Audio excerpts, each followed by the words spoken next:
आज हम बात करेंगे राजस्थान नगर पालिका अधिनियम 2009 के अध्याय 2 के बारे में। अध्याय 2 क्या कहता है?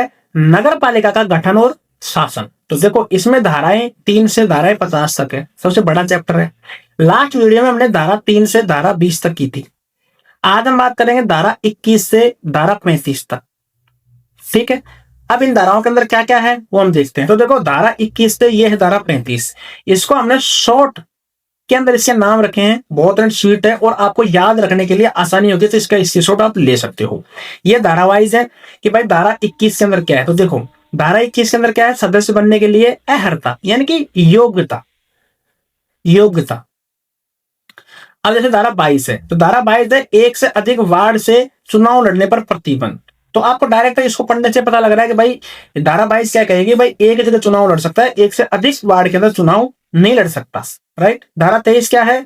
चुनाव में वाहन, लाउड स्पीकर उपयोग पर प्रतिबंध। कि भाई जब चुनाव के लिए हम प्रचार करते हैं तो उसके क्या क्या नियम होंगे, कितना टाइम तक, कितने दिन तक हम प्रचार कर सकते हैं, किस किस चीज का हम यूज कर सकते हैं। तो ये कहाँ है? धारा 23 के अंदर।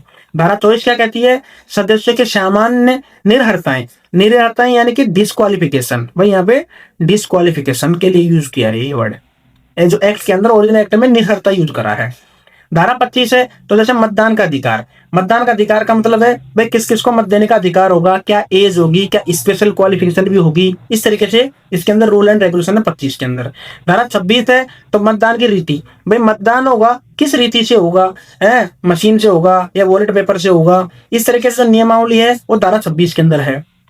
धारा 27 आकस्मिक रिक्त की पूर्ति, यानी कि जैसे अध्यक्ष है, अध्यक्ष या उपाध्यक्ष है या मान लो सदस्य है, ये तीनों में से कोई आदमी अचानक से नहीं रहे या पद छोड़ दे तो उसकी जगह हम चुनाव करवाएंगे या किसको नियुक्त करेंगे, तो इसकी क्या नियमावली है? ये धारा 27 में है। धारा 28 की बात करेंगे तो निर्वाचन अपराध।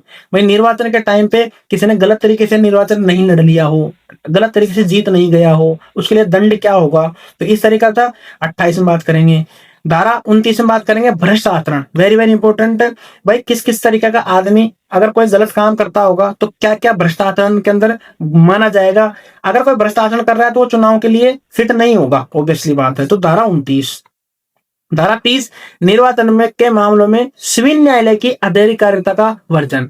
जैसे कि निर्वाचन है तो निर्वाचन नामावली होगी, तो हम क्या न्यायालय में डायरेक्ट जा सकते हैं या नहीं जा सकते हैं, तो इसके क्या रूल रेगुलेशन है वो धारा 30 के अंदर है। धारा 31 है निर्वाचन याचिका। भाई हम डायरेक्ट शिकायत नहीं कर सकते, तो हमको एक निर्वाचन याचिका देने का प्रावधान किया गया है ताकि हम जिला मुख्यालय पर निर्वाचन याचिका दे सकते हैं।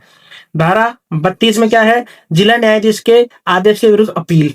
यानी कि हमने कोई याचिका दी जिला न्यायाधीश के, तो उसने जो फैसला दिया उसके विरुद्ध हम हाई कोर्ट जा सकते हैं, तो इसके क्या नियमावली होंगे, कितने दिन में जा सकते हैं।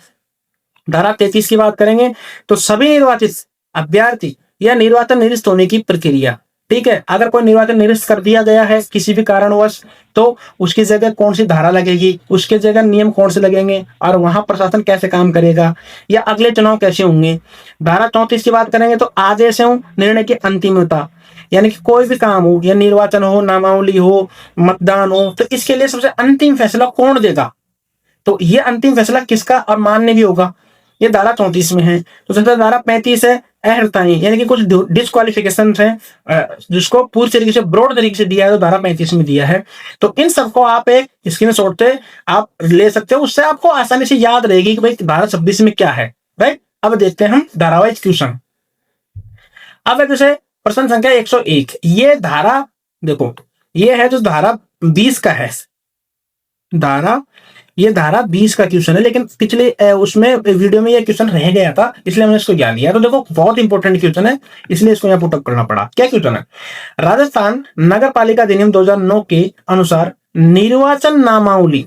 ठीक है, समझ लियो निर्वाचन नामावली का मतलब है एक वार्ड के अंदर जो भी रहते हैं उन सबका नाम एक पेज में होगा, उसको हम निर्वाचन नामावली बोलेंगे। फिर संबंधित अपराध, और उससे संबंधित कोई अपराध हो गया तो उसका संज्ञान। संज्ञान का मतलब है उसको कौन देख रेख करेगा, उसकी संज्ञान न्यायालय। तो न्यायालय उसकी देख रेख कब करेगा? जिसकी शिकायत के बिना नहीं लेगा। तो यह कह रहा है कि अगर कोई निर्वाचन नामावली से संबंधित कोई अपराध हुआ है तो न्यायालय उसकी कब देखेगा, भाई न्यायालय में हम कब शिकायत कर सकते हैं, हम कर सकते हैं या कोई और कर सकता है। तो ये कह रहा है कि अगर तुम न्यायालय में जाती हो निर्वाचन नामावली से संबंधित अपराध के लिए, तो या तो राज्य निर्वाचन आयोग इंटरफेयर करे इसमें, या मुख्य निर्वाचन अधिकारी करे, या जिला निर्वाचन अधिकारी करे। ये तीनों अगर इंटरफेयर करेंगे तो आप न्यायालय के अंदर जा सकते हो डायरेक्ट। इनके इंटरफेयर के बगैर ये शिकायत आपकी नहीं लेंगे। तो डी इज द उपयुक्त में से किसी की शिकायत के बिना नहीं लेगा। इन तीनों का इंटरफेयर करना जरूरी है, इन तीनों के थ्रू शिकायत करना जरूरी है। हम इन तीनों को करेंगे, तीनों न्यायालय के अंदर इंटरफेयर करेंगे। अब अगर हम डायरेक्ट न्यायालय में करना चाहे तो हमारे पास एक ऑप्शन दिया है, जो दिया है याचिका का। ठीक है, हम याचिका कर सकते हैं जिला न्यायाधीश को। समझ गए बात को? तो याचिका का प्रावधान है, तो कैसे है वो तो आगे देखेंगे इस बात को। तो ध्यान रखना, अगर कोई निर्वाचन नामावली संबंधी से कोई अपराध है तो उसका न्यायालय के अंदर संज्ञान डायरेक्ट नहीं लिया जाएगा जब तक कि ये तीनों में से कोई भी एक उसमें इंटरफेयर नहीं करेगा तब तक। राइट, अगला क्वेश्चन देखते हैं। अब है धारा 21। राजस्थान नगर पालिका अधिनियम 2009 के अनुसार धारा 21 किससे संबंधित है? तो देखो, धारा 21 में सदस्य होने के लिए अहर्ताएं, यानी कि अहर्ताओं का मतलब है योग्यता। अब इस एक्ट के अंदर जो यूज हुआ है वो अहर्ताई हुआ है, लेकिन यह है कि योग्यता में क्या क्या योग्यताएं होनी के चाहिए लड़ने के लिए। जैसे कि मान लो ये है नगर पालिका बीकेआई। ठीक है, हम एक ही एग्जाम्पल लेंगे। यहाँ 15 वार्ड है। ठीक है, अब 15 वार्डों में से अलग अलग है। ठीक है, तो अब अगर इसका एक सदस्य होगा, इसका एक सदस्य हो जाएगा, इसका एक सदस्य होगा, हर वार्ड का एक सदस्य होगा, तो इसके लिए क्या क्या योग्यता चाहिए? ठीक है, क्वालिफिकेशन इसके लिए है धारा 21 में दिए गए हैं प्रावधान। तो A is the right answer होगा। ओके, अगला क्वेश्चन देखो। राजस्थान नगर पालिका अधिनियम 2009 की धारा 21, ठीक है, धारा 21 की बात कर रहे हैं, के अनुसार सदस्य बनने के लिए, देखो सदस्य बनने के लिए निम्नलिखित में से कौन सी अहर्ताएं होनी चाहिए, योग्यता होनी चाहिए। यानी कि अहर्ता का मतलब है भाई, अहर्ता की बात कर लिया हमने, योग्यता, भाई योग्यता होनी चाहिए। ठीक है, अब देखो ए ऑप्शन 21 वर्ष की आयु पूरी कर ली हो, बिल्कुल राइट। दूसरा है स्वच्छ शौचालय हो, भाई शौचालय होना जरूरी है सदस्य के लड़ने के लिए। तीसरा, SC ST OBC के आरक्षित स्थान हेतु संबंधित वर्ग का व्यक्ति हो।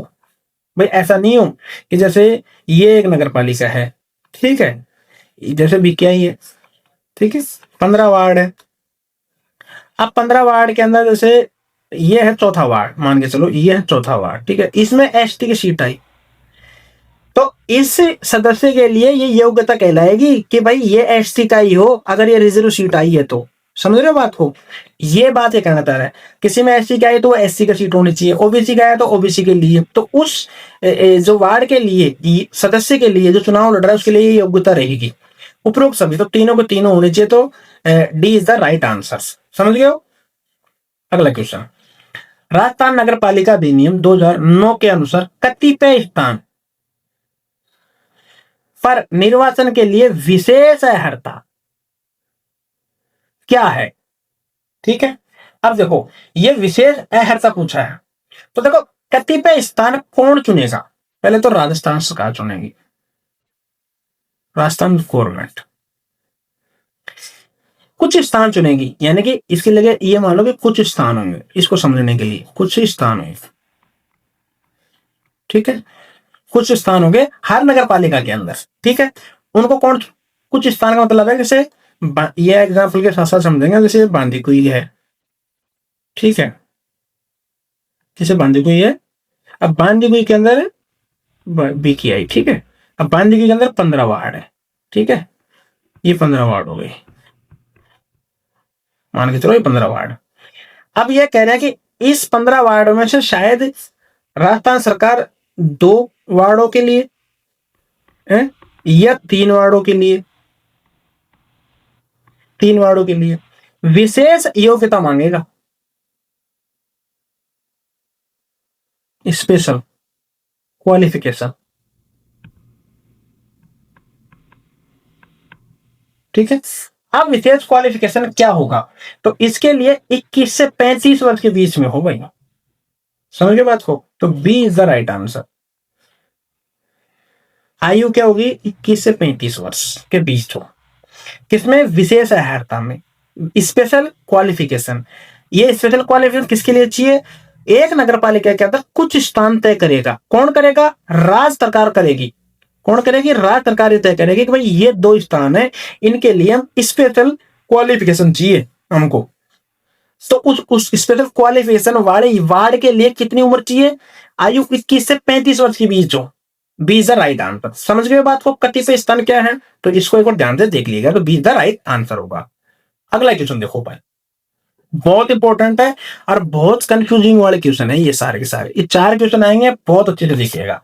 अब क्या है देखो, राजस्थान नगर पालिका अधिनियम 2009 के अनुसार कतिपय स्थान, अब समझ गए होगा आप, कतिपय स्थान में थोड़ा थोड़ा नीचे लिख देता हूं, यानी कि कतिपय स्थान कौन तय करेगा, राजस्थान गवर्नमेंट करेगी। समझ गए बात को, राजस्थान गवर्नमेंट, ठीक है। पर निर्वाचन के लिए विशेष अर्हता, स्पेशल क्वालिफिकेशन,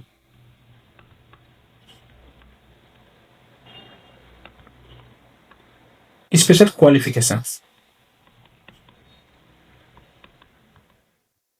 के अंतर्गत एससी, एसटी, पिछड़ा वर्ग अथवा महिलाओं के लिए आरक्षित स्थानों में से प्रत्येक वर्ग के लिए अधिकतम कितने स्थान आरक्षित किए जाएंगे।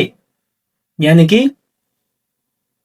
ये जैसे अपना बांधी हुई है BKI, ठीक है, यह है जैसे 15 वार्ड, ठीक है। अब ये ऐसे कह रहे हैं कि जैसे मान लो ये 15 वार्ड बांधी हुई है, ठीक है, छोट देख लिया हमने, ये 15 वार्ड। अब 15 वार्ड में से ये कह रहे हैं कि जैसे मान लो यहाँ की रिजर्व सीट है 5 तो नहीं, जैसे 3 रिजर्व सीट है SC की, 1 ST की, 4 OBC की, ऐसे कर रिजर्व सीट होंगी। अब यह कह रहा है कि इन जो रिजर्व सीट होंगी उनमें से जो स्पेशल क्वालिफिकेशन मांगेगा, यह कतिपय स्थान जो गवर्नमेंट तय करेगी, इनमें से रिजर्व सीटों में से वो कितनी होंगी, तो वो 2 से अधिक नहीं हो सकती, राइट, 2 से अधिक नहीं हो सकती। तो B is the right answer होगा, 2 से अधिक नहीं हो सकती। स्पेशल रिजर्व कैटेगरी की बात होगी, उनमें से जो स्पेशल स्थान तय करेंगे वो 2 से ज्यादा नहीं होंगे, राइट, याद रखना 2 आंसर होगा 2। कब, जब हम आरक्षित की बात कर रहे हैं, रिजर्व की बात कर रहे हैं, जब हम रिजर्व की बात कर रहे हैं तो 2, ठीक है। इस डाटा को याद रखिएगा, आप डायरेक्ट आंख मीच के बंद रखिएगा, रिजर्व के अंदर कितने स्थान होंगे, स्पेशल 2, ठीक है। अगला क्वेश्चन, राजस्थान नगर पालिका अधिनियम 2009 के अनुसार यदि SC ST पिछड़ा वर्ग अथवा महिला के आरक्षित स्थानों की संख्या 3 से कम हो तो प्रत्येक वर्ग के लिए कितने स्थान आरक्षित किए जाएंगे। अब देखो भाई, वही सेम कि मान लो ये बांदीकुई नगर पालिका है BKI, ठीक है, 15 इसमें वार्ड है। यहाँ भाई SC की 1 सीट है, यहाँ ST की 2 है, मान लो 2 ST SC की सीट है, OBC की है 4 सीट मान के चलो, महिला है तो महिलाओं को दे दी इन्होंने 3 सीट, ठीक है। अब ये क्या कह रहा है, देखो इन आरक्षित स्थानों की संख्या 3 से कम हो, अगर इनमें से किसी की 3 से कम है, जैसे ST की जब यहाँ पे 3 से कम है, भैया 3 से कम है, जैसे SC में भी 2 है तो इसमें भी कम है, ठीक है, 3 से कम है, तो प्रत्येक वर्ग के लिए कितने स्थान आरक्षित किए जाएंगे। किस कंडीशन की बात कर रहा है, जब रिजर्व सीट 3 से कम हो, रिजर्व सीट 3 से कम हो, तो यहां पे एक इसमें और एक इसमें, इसके अंदर स्पेशल क्वालिफिकेशन मांगेगा, आंसर होगा 1। कितने स्थान मांगेगा, 1 मांगेगा। समझ गए बात को भाई, इनकी 3 देखो 3 से कम, यहाँ पे 2 है, यहाँ पे 2 है, यहाँ पे 4 है, यहाँ पे 3 है, ठीक है, वुमेन का। अब ये रिजर्व सीट है, अलग अलग कैटेगरी की बात कर ली हमने, SC के अंदर 2, ST के अंदर 2, OBC के अंदर 4 और वुमेन के अंदर 3 सीट रिजर्व है। कहां पे, बांदीकुई के अंदर। अब अगर राज्य सरकार यहाँ पे स्पेशल क्वालिफिकेशन मांगे तो उसके लिए क्या कंडीशन है, अगर किसी भी अलग अलग कैटेगरी के अंदर अगर 3 से कम आरक्षित स्थान है तो उसके लिए एक स्थान हम तय कर सकेंगे जो स्पेशल क्वालिफिकेशन मांगेगा। क्या मांगेगा? Special qualification. समझ गए बात को? तो A is the right answer. Okay, अगला स्थान, राजस्थान नगर पालिका अधिनियम 2009 के अनुसार यदि अनारक्षित स्थानों की संख्या 5 या उससे कम हो, ठीक है, तो कितने स्थान आरक्षित किए जाएंगे? किसके लिए किए जाएंगे? स्पेशल क्वालिफिकेशन के लिए। समझ गए बात को? अब जैसे अभी हमने बात कर रहे थे कि भाई ये है नगर पालिका बांदीकुई, ये है बीकेआई, यहाँ 15 वार्ड हम मान के चल रहे थे, ठीक है। अब जैसे 15 वार्ड में हमने ये देख लिया भाई, ये 15 वार्ड, 15 वार्डों में अब हमने देखे कि जैसे एससी की 2 सीट हैं, एसटी की हैं 2 सीट हैं, ओबीसी की हैं 4 है भाई, वुमन की भी इन्होंने दे दी 4 दे दी। तो टोटल रिजर्व सीट कितनी होगी? 4 4 8, 2 10 और 2 12, 12 तो रिजर्व होगी, मान के चल रहे हैं एक एग्जाम्पल के तौर पे। अब एक तो अनरिजर्व कितनी बची? अनरिजर्व सीट, तो अनरिजर्व सीट की स्थान 5 या उससे कम हो, ठीक, तो अनरिजर्व की कितने बचे हमारे पास? हमारे पास 3 ही बची, यानी कि ये 5 से कम है। 5 या उससे कम हो तो आरक्षित या औदारित स्थान किया जाएगा, जो 1 किया जाएगा, राइट, 1 किया जाएगा। किस कंडीशन में? अनरिजर्व की बात कर रहे हैं हम, अनरिजर्व की, ठीक है। तो A is the right answer, यानी कि एक स्थान यहां पे लिया जाएगा, राइट। अगला क्वेश्चन करते हैं। देखो, राजस्थान नगर पालिका अधिनियम 2009 के अनुसार यदि अनारक्षित स्थानों की संख्या 5 से अधिक हो, समझ गए हो बात को भाई, अनारक्षित स्थानों की संख्या 5 से अधिक हो तो आरक्षण किस प्रकार किया जाएगा?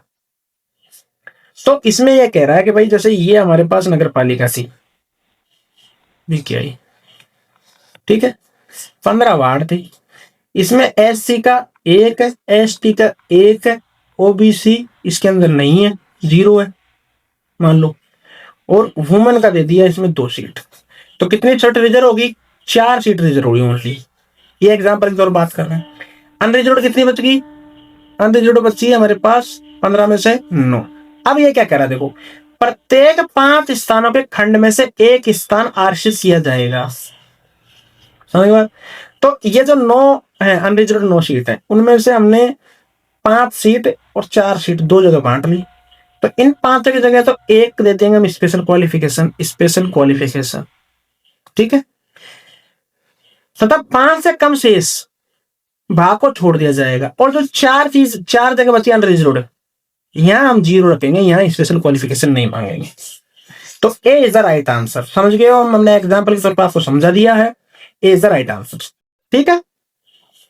क्या क्या बात होती है उसके अंदर? लास्ट क्वेश्चन के अंदर 2 1 1 और 0, अनरिजर्व 5 या 5 से कम, 5 से ज्यादा, और 5 से ज्यादा होने पर 1 कर लेंगे, और अगर कम बच गए तो 0 कर लेंगे। अगर आरक्षित स्थानों में से मैक्सिमम कितना करेंगे? 2 करेंगे। अगर आरक्षित स्थानों की संख्या 3 से कम है तो यहाँ पे एक स्थान फिक्स करेंगे। किसका? स्पेशल क्वालिफिकेशन का, स्पेशल क्वालिफिकेशन का, राइट। तो 2 1 1 0 होगा यहाँ पे, ठीक है। ये एक्ट के अंदर है, अगर आप एक्ट पढ़ोगे तो आपको एक्ट के अंदर इसी तरीके से दिया जाएगा, पूरी तरीके से। अब हम क्वेश्चन नंबर 109 की बात करेंगे, ठीक है। अब 109 क्वेश्चन क्या कहता है? राजस्थान नगर पालिका अधिनियम 2009 के अनुसार धारा 22 किससे संबंधित है? अब यहाँ धारा 22 की बात करेंगे। तो धारा 22 है, एक से अधिक वार्डों से निर्वाचन लड़ने पर प्रतिबंध। ए इज द राइट ऑप्शन होगा कि भाई आप अगर नगर पालिका के कोई मेंबर हो, सदस्य हो, जैसे बांदीकुई नगर पालिका है, 15 वार्ड है, 15 वार्ड में से भैया आप एक ही वार्ड में से लड़ सकते हो, किसी भी वार्ड में से एक ही, जो आपका खुद का वार्ड है तो आप एक ही वार्ड में से लड़ सकते हो। ऐसा नहीं कि आप 2 वार्डों में से लड़ोगे, नहीं, दूसरे वार्डों में जाकर भी लड़ सकते हो, लेकिन फिर भी आप एक ही वार्ड में चुनाव लड़ने का प्रावधान है, जो कि नगर पालिका एक्ट अधिनियम 2009 के अंदर दिया गया है। तो ए इज आपका राइट आंसर होगा, ठीक है। राजस्थान नगर पालिका अधिनियम 2009 की धारा 22 की बात कर रहे हैं, अनुसार यदि कोई व्यक्ति एक से अधिक वार्डों से नामांकन पत्र दाखिल कर देता है तो उसे क्या करना होगा। भाई चुनाव आता है और एक आदमी 2 वार्डों से चुनाव लड़ने के लिए बोल देता है कि भाई 2 से मैं बढ़ूंगा, ये बीकेआई है, 15 वार्ड है, ये राम सिंह जी गए और वार्ड 5 से और वार्ड 7 से दोनों से नामांकन भर दिया अपना। तो अब क्या दोनों के लिए वोटिंग होगी? तो इसका क्या प्रावधान है जो कि धारा 22 में है, तुम देखते हैं। तो यह कह रहा है कि सभी वार्डों से चुनाव लड़ सकता है? बिल्कुल नहीं लड़ सकता सभी से। बी ऑप्शन क्या कह रहा है, एक वार्ड को छोड़कर से सभी वार्डों से अपनी उम्मीदवारी वापस लेनी पड़ेगी। यानी कि ये कह रहा है अगर आप चुनाव लड़ना चाहते हो तो भैया एक वार्ड से लड़ लो और सभी से आपका नामांकन भरा है वो वापस ले लो। अब जब वापस लेने का टाइम भी होता है कि भाई 3 बजे से पहले पहले आपको वापस लेना होगा। अब 3 बजे का टाइम कब होगा? जब आपका नामांकन की अंतिम तिथि होगी। नामांकन की अंतिम तिथि होगी, लास्ट डेट, उस दिन 3 बजे से पहले पहले आपको यह आपका वापस लेना पड़ेगा। ठीक है, तो बी इधर राइट आंसर होगा। सी क्या ऑप्शन है इसका, सभी नामांकन स्वयं निरस्त हो जाएंगे, सी। अब देखो बी और सी में कंफ्यूज होंगे तो सी ऑप्शन दिया है, तो ये कब दिया है, अगर ये इंसान अपना नामांकन वापस नहीं लेता है तो सारे के सारे निरस्त हो जाएंगे। लेकिन हमको क्वेश्चन ये पूछा ही नहीं है, उसने क्वेश्चन ये पूछा है कि नामांकन पत्र दाखिल अगर 2 जगह कर दिया तो उसे क्या करना होगा। तो उसे ये चीज करनी पड़ेगी कि एक वार्ड को छोड़कर सभी वार्डों से अपनी उम्मीदवारी वापस लेनी होगी। B is the right answer. अगला क्वेश्चन, राजस्थान नगर पालिका अधिनियम 2009 की धारा 22, ठीक है, धारा 22 की बात कर रहे हैं, के अनुसार यदि उम्मीदवार एक से अधिक वार्डों से नामांकन दाखिल करता है, ठीक है भाई, करना वाला कर सकता है, 2 जगह से आपका नामांकन भर दिया, तो उम्मीदवारी वापस लेने के लिए लिखित सूचना कब तक देनी पड़ेगी। ठीक है, उम्मीदवारी वापस का मतलब है नामांकन वापस। भैया नामांकन वापस करवाना पड़ेगा आपको, नहीं तो आपका सारे कैंसिल हो जाएंगे। तो ये कह रहा है कि उम्मीदवारी वापस लेने के लिए नियत तिथि अंतिम तिथि को दोपहर 3 बजे से पूर्व लेनी पड़ेगी। सी इज द राइट आंसर। अभी हमने इसके बारे में डिस्कशन किया था, सी इज द राइट आंसर। 3 बजे से पहले ही। क्या अंतिम तिथि? नामांकन की अंतिम तिथि की बात कर रहे हैं।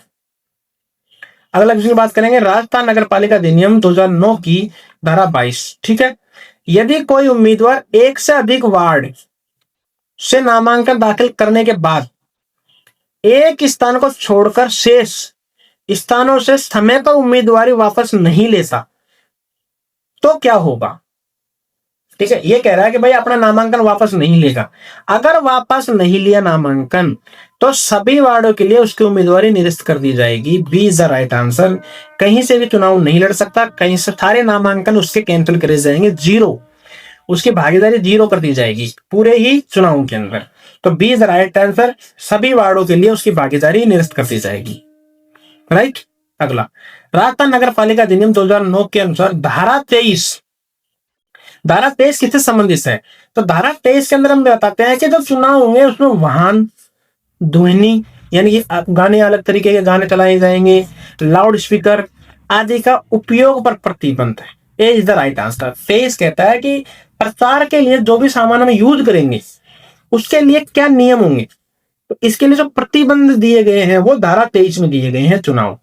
ठीक है, A is the right answer. Direct जब डायरेक्ट पूछ भी लगा कि भाई आपको वाहन और ध्वनि विस्तारक लाउड स्पीकर से लगाने के लिए रोक जो लगाई जाती है चुनाव के अंदर, वो धारा किसके तहत लगाई जाती है? धारा 23 की तहत है। किसकी बात कर रहे हैं? राजस्थान नगर पालिका अधिनियम 2009 की बात कर रहे हैं। ठीक है, A is the correct answer. अगला क्वेश्चन, राजस्थान नगर पालिका अधिनियम 2009 की धारा 23 के अनुसार राज्य निर्वाचन आयोग अधिसूचना के प्रकाशन से, ठीक है, लेकिन निर्वाचन प्रक्रिया पूर्ण होने तक किस पर प्रतिबंध लगा सकता है। भाई लगाता नहीं है, ये कह रहा है कि लगा सकता है। लेकिन इसके क्वेश्चन के अंदर एक क्वेश्चन और बन रहा है कि भाई अगर लाउड स्पीकर, ठीक है, लाउड स्पीकर मान लो, लाउड स्पीकर है या किसी का होर्डिंग है, यह प्रचार है किसी तरीके का, मान लो चलो प्रचार, तो प्रचार करने पर कौन है जो प्रतिबंध लगा सकता है? तो भैया ये निर्वाचन आयोग है। याद रखना इसका आंसर निर्वाचन आयोग, राज्य सरकार नहीं होगा। निर्वाचन आयोग, ठीक है। निर्वाचन आयोग इस पे प्रतिबंध लगाएगा, पहली बात। अब किस किस पर लगाएगा ये बात कर लेते हैं हम। जैसे केवल वाहनों पे उपयोग पर, ठीक है। केवल लाउड स्पीकर के उपयोग पर। सी, अभ्यर्थी एवं उसके अभिकर्ताओं द्वारा कटआउट, होर्डिंग, पोस्टर, बैनरों के उपयोग पर भी। भाई सी पे भी लगा सकता है, बी पे भी लगा सकता है, ए पे भी लगा सकता है। ये वो डिसाइड करेगा, कौन करेगा? निर्वाचन आयोग, इलेक्शन कमीशन, ठीक है। इलेक्शन कमीशन, यार इलेक्शन कमीशन इस पे लगा सकता है, इस पे नहीं लगा सकता, मतदान केंद्रों पर नहीं लगा सकता। तो ABC is the right answer, ठीक है। अगला क्वेश्चन, राजस्थान नगर पालिका अधिनियम 2009 की धारा 23 की बात कर रहे हैं के अनुसार यदि कोई अभ्यर्थी या उसका अभिकर्ता, यानी कि कोई भी सदस्य या चुनाव लड़ रहा है, या उसके जो एजेंट्स हैं वो कटआउट, होर्डिंग, पोस्टर, बैनर संबंधी प्रतिबंधों का उल्लंघन करता है, तो क्या दंड दिया जाएगा, यानी क्या सजा होगी? भाई अगर निर्वाचन आयोग ने लगा दिया कि भाई अभी तुम लाउड स्पीकर यूज नहीं करोगे 5 बजे के बाद में, मान लो अगर किसी ने कर लिया तो उसके ऊपर 5,000 रुपए तक का जुर्माना लगाया जा सकता है। दूसरा, 6 वर्ष तक नगर पालिका सदस्य चुने जाने के लिए आयोग घोषित किया जा सकता है, ए और बी। भाई 5,000 तो कोई भी दे देगा, लेकिन यहां 6 वर्ष तक उसको चुनाव लड़ने से बाहर कर दे सकता है। तो बी जो वाली सजा है वो थोड़ी ज्यादा है, इसलिए कोई लोग करते भी नहीं है। तो ए और बी दोनों ही ऑप्शन ठीक है, सी द राइट आंसर इसके, ठीक है। क्या क्या है? या तो 5,000 रुपए का फाइन भरो, या फिर 6 वर्ष तक के लिए चुनाव लड़ने से बाहर हो जाओ। ए और बी राइट आंसर। अगला क्वेश्चन, राजस्थान नगर पालिका अधिनियम 2009 की धारा 23 के अनुसार उम्मीदवार पर, ठीक है, लगाई गई निर्भरता अयोग्यता को समाप्त करने या उसकी अवधि कम करने की शक्ति किसके पास है? ठीक है। अब देखो भाई, बहुत ही इंपॉर्टेंट क्वेश्चन है ये। इस क्वेश्चन के अंदर आपको लड़ना पड़ेगा, आपको देखना पड़ेगा कि भाई कौन इसकी इसके जो सजा लगाई गई है उसको कम कर सकता है। तो ये है भैया राज्य निर्वाचन आयोग, B is the right answer. जैसे कि ये कोई नगर पालिका थी बीकेआई, ठीक है, इसमें इन्होंने प्रतिबंध लगा रखा था भाई लाउड स्पीकर पर, ठीक है। लाउड स्पीकर पर किसी ने चला लिया तो वो भैया प्रतिबंध लगा दिया, उस पर फाइन लगा दिया। तो फाइन लगाने पर जैसे 5,000 का लगा दिया, ठीक है, या 6 वर्ष तक उसको लड़ने नहीं दिया जाएगा। तो जो इस पेनल्टी जो इसका दंड दिया है उसको कम करने की शक्ति किसके पास है? ये राज्य निर्वाचन आयोग के पास है ना। राज्य निर्वाचन आयोग उसको माफ भी कर सकता है, हो सकता है 2,000 का फाइन भी ले ले, ठीक है, हो सकता है उसको 1 साल के लिए ही रखे बिना चुनाव लड़े। तो ये सिर्फ राज्य निर्वाचन आयोग के पास शक्तियां हैं, तो B is the right answer होगा। ओके। अगला क्वेश्चन, राजस्थान नगर पालिका अधिनियम 2009 की धारा 23 के अनुसार इस धारा के अंतर्गत अपराध का संज्ञान न्यायालय किसकी शिकायत के बिना नहीं लेगा? देखो ये 101 वाला क्वेश्चन भी था, अब दोबारा ये क्वेश्चन आया है हमारे पास, ठीक है। तो क्या है, देखो जो अपराध न्यायालय वहां पे किसके बिना नहीं लेता? राज्य निर्वाचन आयोग या तो इसके अंदर इंटरफेयर करे, या निर्वाचन अधिकारी करे, या जिला निर्वाचन अधिकारी, या उसके द्वारा नामित अधिकारी। नामित अधिकारी का मतलब वही है, कोई भाई मुख्य निर्वाचन अधिकारी करे या जिला निर्वाचन अधिकारी करे। अगर ये इंटरफेयर करेंगे तो इसकी शिकायत लेगा कौन? न्यायालय डायरेक्ट। पब्लिक को याचिका करने की शक्ति दी गई है। क्या? याचिका करने की शक्ति। तो ये याचिका आगे आएगा, इसको हम देखेंगे कितने प्रकार की है। तो सी इज द राइट आंसर होगा यहाँ पे। ओके, ये क्वेश्चन हमने पहले भी 101 वाला देखा था। अगला क्वेश्चन, राजस्थान नगर पालिका अधिनियम 2009 के अनुसार धारा 24 किससे संबंधित है? तो धारा जो 24 है वो डिस्क्वालिफिकेशन से है, निरर्हताएं से, सदस्यों के लिए साधारण निरर्हताएं। ए इज द राइट आंसर, यानी कि डिस्क्वालिफिकेशन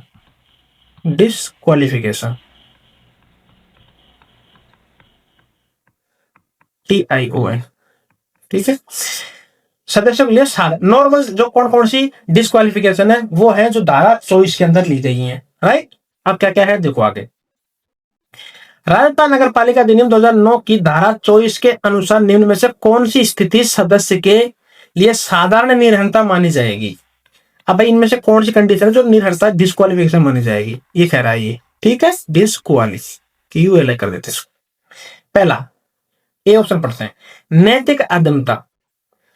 भाई इसके जो नैतिक मूल्य नहीं है तो वो भी निरर्थता होगी। वाले अपराध में न्यायालय द्वारा दोष सिद्ध होना। भाई नैतिक अदमता यानी कि वो अनैतिक काम कर दिया उसने और उसके अंदर न्यायालय ने उसको दोष सिद्ध कर दिया, या तो वो 6 माह या उससे अधिक के कारावास से दंडित होना। 6 माह या 6 माह से अधिक। अगर 6 माह से कम होगा तो वो डिस्क्वालिफिकेशन में नहीं आएगा, लेकिन अगर 6 माह के महीने की सजा सुना दी अनैतिक कार्य से या उससे अधिक कार्यवास है तो वो भी डिस्क्वालिफिकेशन होगा, वो नहीं लड़ पाएगा। ए ऑप्शन ये कह रहा है। ठीक है, तो अलग अलग ऑप्शन से पूछा जा सकता है। हमने जो फैक्ट जो इंपॉर्टेंट चीज थी उसको हमने इस ऑप्शन में डाला है ताकि आप ऑप्शन को पढ़ो और उससे ये हो कि कभी अगर ये आए तो आपको याद रहे। दूसरा बी ऑप्शन क्या है, धारा 245 के अधीन दोष सिद्ध होना। बिल्कुल बिल्कुल, अगर 245 के तहत अगर दोष सिद्ध हो गया तो भी डिस्क्वालिफिकेशन माना जाएगा। ठीक, अब 245 में क्या है वो हम आगे देखेंगे। सी क्या कह रहा है, न्यायालय में 5 वर्ष या उससे अधिक दंडनीय अपराध में विचाराधीन अंडर ट्रायल होना। यानी कि कोई केस हो गया भाई, अब उस केस में सजा 5 साल से ज्यादा है या 5 साल तक की सजा हो सकती है, जो कि ट्रायल चल रहा है, तो वो आदमी भी डिस्क्वालिफिकेशन माना जाएगा, वो भी नहीं लड़ पाएगा। राइट, तो उपयुक्त सभी D is the right answer होगा। समझ गए बात को? भाई कोर्ट के अंदर कोई केस चल रहा है और हो सकता है उसकी सजा 5 साल या 5 साल से ऊपर है तो वो भी नहीं लड़ेगा। अगर कोई कोर्ट के अंदर केस हुआ है और उसको 6 माह की सजा हुई है, 6 से अधिक के कारावास दिया गया तो वो भी नहीं लड़ पाएगा। लेकिन अगर कोई आदमी उसको 6 माह से कम की सजा दी है न्यायालय ने, वो लड़ सकता है, वो डिस्क्वालिफिकेशन में नहीं आएगा। ठीक है, 119 क्वेश्चन तो तीनों के तीनों सही है, D is the right answer होगा। अगला क्वेश्चन की बात करेंगे। राजस्थान नगर पालिका अधिनियम 2009 की धारा 24 के अनुसार निम्न में से कौन सी स्थिति सदस्य के लिए साधारण निर्भरता मानी जाएगी? ठीक है, अब ये निर्भरता के क्वेश्चन है नॉर्मली डिस्क्वालिफिकेशन में। अब जो हम ऑप्शन को दे रहे 6-7 क्वेश्चन है ताकि ये ऑप्शन आप पढ़ो कि भाई हाँ ये भी एक डिस्क्वालिफिकेशन का कारण बन सकता है। तो क्या है ये ऑप्शन में, खाद्य अपमिश्रण निवारण अधिनियम 1954 के अधीन दोष सिद्ध होना। भाई ये खाद्य प्रणाली है, अगर इस नियम के तहत भी कोई अगर दोषी पाया गया तो वो भी चुनाव में नहीं लड़ेगा भाई साहब। बी दंड प्रक्रिया संहिता 1973 की धारा 110 और धारा 117 के अधीन आदेशित होना या केंद्र सरकार या राज्य सरकार द्वारा मिसकंडक्ट के कारण पद से हटाया जाना। ठीक है, अगर कोई भी सरकारी कर्मचारी है, उसको राज्य सरकार हो या केंद्र सरकार हो, उसको रिमूव कर देता है मिसकंडक्ट के कारण, तो वो भी नहीं लड़ सकता। या भारतीय दंड न्यायिका संहिता है जो इसकी धारा 110 और 117 में अगर कोई मुकदमा चल रहा है वो भी नहीं लड़ सकता। ठीक है, सी धारा 35 से 41 के अधीन निर्भर होना। अब ये कौन सा धारा 35 से 41 यानी कि नगर पालिका की धारा 35 से 41 तक अगर कोई निर्भर होता है तो वो भी नहीं लड़ सकता। तो डी द उपरोक्त सभी। तो 3 कंडीशन हमने वहां पढ़ ली थी, 3 यहाँ पढ़ ली, 6 कंडीशन हो गई डिस्क्वालिफिकेशन की। D is the right answer. समझ गए बात? अब 6 क्वालिफिकेशन है तो ये आपको थोड़ा याद आ जाएगा, इसलिए हम कह रहे हैं कि ये ऑप्शन बहुत इंपॉर्टेंट है, इसको आप ध्यान से देखिएगा। अगले क्वेश्चन की बात कर रहे हैं 121 की क्वेश्चन की। ठीक है, 121 वाला क्वेश्चन क्या कह रहा है, राजस्थान नगर पालिका अधिनियम 2009 की धारा 24 के अनुसार निम्न में से कौन सा कथन सही है? सही कथन पूछा है। ए ऑप्शन, जो व्यक्ति राजस्थान विधानसभा एमएलए के निर्वाचन के लिए अयोग्य है, अयोग्य, ठीक, वह नगर पालिका सदस्य बनने के लिए भी निर्हित अयोग्य हो गया? नहीं भाई, एमएलए की अलग कंडीशन होती है और नगर पालिका सदस्य की अलग होती है। तो ऐसा नहीं है कि भाई एमएलए का चुनाव नहीं लड़ सकता तो तू नगर पालिका का भी नहीं लड़ सकता, नहीं लड़ सकता है। बी, यदि किसी व्यक्ति ने 21 वर्ष की आयु प्राप्त कर ली है, कर ली भाई, तो केवल 25 वर्ष से कम आयु होने के आधार पर उसे इस धारा से अधीन निर्हित नहीं माना जाएगा। ठीक है भाई, 21 का हो गया तो वो लड़ सकता है, ऐसा नहीं कि 25 का होना जरूरी है। ठीक है, सी, केवल 25 वर्ष उससे अधिक आयु का व्यक्ति ही नगर पालिका सदस्य बना जा सकता है, बिल्कुल गलत है। तो B is the right answer होगा। 21 का हो गया तो लड़ सकता है, ऐसा नहीं कि 25 की शर्त उसमें लगेगी। राइट, अगला क्वेश्चन, राजस्थान नगर पालिका अधिनियम 2009 की धारा 24 के अनुसार 2 से अधिक संतान के संबंध में कौन सा कथन सही है? तो भाई ये भी सरकारी नौकरी के लिए काफी इंपॉर्टेंट है। तो हम बात करते हैं क्या है। 2 से अधिक संतान वाला व्यक्ति सदैव निर्हरित रहेगा? नहीं नहीं नहीं, बिल्कुल नहीं रहेगा, ये भी गलत है। बी ऑप्शन भाई, 2 से अधिक कोई संतान है तो हो सकता है, एक साथ कोई 2 बच्चे हो गए हों तो वो लड़ सकता है, तो स्पेशल कंडीशन है उसके लिए। ऐसा नहीं है कि भाई 2 से ज्यादा बच्चे हैं तो वो लड़िएगा ही नहीं, नहीं नहीं, उसके लिए कुछ कंडीशन होते हैं, वो लड़ भी सकता है। बी ऑप्शन देखेंगे हम। यदि 27 नवंबर 1995 के बाद संतानों की संख्या में वृद्धि नहीं हुई, ठीक है, एकल प्रसव अथवा दत्तक संतान रहित, तो वो इस आधार पर निरस्त नहीं माना जाएगा। B is the right answer. ये ऐसा कह रहा है कि भाई अगर 27 नवंबर 1995 के बाद में आपके 2 से ज्यादा बच्चे हैं, और अगर 2 से ज्यादा बच्चे हुए हैं, वो अगर एक प्रसव के टाइम पे 2 बच्चे हो गए, जुड़वा बच्चे हो गए, या तो या दत्तक संतान हो गई, तो उस आधार पर आपको अयोग्य नहीं माना जाएगा, आप योग्य रहेंगे। सिर्फ केवल दत्तक संतान गणना होगी, बिल्कुल गलत है। केवल एक प्रसव संतान गणना होगी, बिल्कुल गलत है। तो B is the right answer. यानी कि आप 2 से ज्यादा बच्चे होने पर भी लड़ सकते हो, बस कंडीशन क्या होनी चाहिए कि वो एक प्रसव के अंदर 2 बच्चे होने चाहिए, जुड़वा बच्चे होने चाहिए। और क्या डेट है? 27 नवंबर 1995 में बाद की कंडीशन है, ठीक है, B is the right answer. अगला क्वेश्चन, राजस्थान नगर पालिका अधिनियम 2009 की धारा 24 के अनुसार यदि कोई व्यक्ति नगर पालिका की शक्तियां के अधीन लाभ का पद, ऑफिस ऑफ प्रॉफिट का धारण करता है तो क्या होगा? अब ये ऐसा कह रहा है कि भाई ये नगर पालिका है, मान लो बीकेआई, ये बांदीकुई नगर पालिका है, 15 यहाँ वार्ड है, ठीक है। अब 15 वार्ड में से कोई आदमी है, ये सदस्य का चुनाव लड़ना चाह रहा है, ये 5 नंबर के वार्ड में से है, मान लिया, ठीक है। लेकिन अब ये आदमी है जो नगर निगम में काम करता है, किसी पद पे बैठा हुआ है, या इनडायरेक्ट या डायरेक्ट तरीके से जुड़ा हुआ है लाभ के पद से, तो वह क्या होगा? तो वह सदस्य बनने के लिए निर्हर माना जाएगा, तो वो सदस्य को नहीं लड़ाया जा सकता अगर वो लाभ के पद पे अधीन है तो, ठीक है। A is the right answer होगा इसका।